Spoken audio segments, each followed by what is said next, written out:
Gràcies per venir, és un dissabte a la tarda, hi ha moltes coses bastant més interessants a fer en un dissabte a la tarda.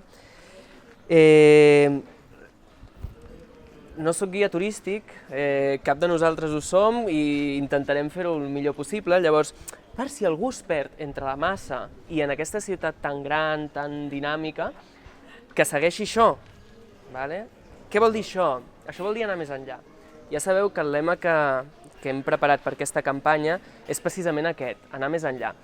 I avui volíem explicar el nostre programa d'aquesta manera, fent una ruta a través de diferents llocs de Cardedeu per explicar ben bé i aterrar a la realitat que volia dir això d'anar més enllà.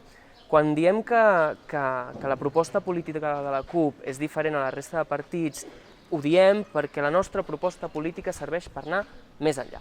Més enllà, en primer lloc, vol dir anar més enllà del que molta gent ve a fer a l'Ajuntament, que és asseure's en uns despatxos i gestionar les polítiques que venen de la Generalitat o que venen del govern espanyol. Nosaltres no anem a l'Ajuntament a fer això. Nosaltres entenem que a l'Ajuntament hi anem a fer política, hi anem a fer acció política, és a dir, no serem gestors de les polítiques que ens imposin els de dalt. Si cal, hi estarem en contra, i estarem de cara.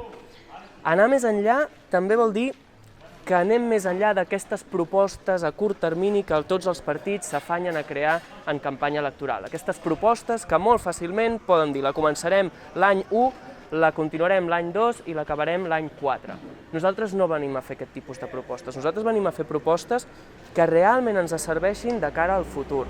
Propostes que serveixin per fer Cardedeu un poble cada vegada més i més sobirà. És a dir, propostes que també permetin que la nostra acció política a l'Ajuntament sigui el màxim d'irreversible possible. És a dir, que si un dia no hi estem, el que haguem fet es quedi. Per tant, això també és molt important.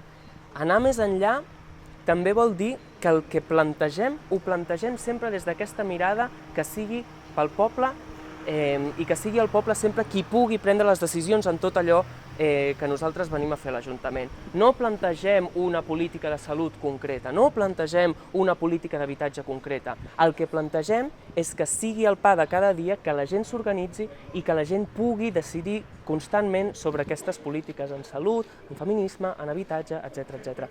I per últim, anar més enllà també vol dir que tenim ganes, bàsicament perquè creiem que és important pel nostre projecte polític, d'assumir totes aquelles responsabilitats que fins ara no hem tingut l'oportunitat d'assumir.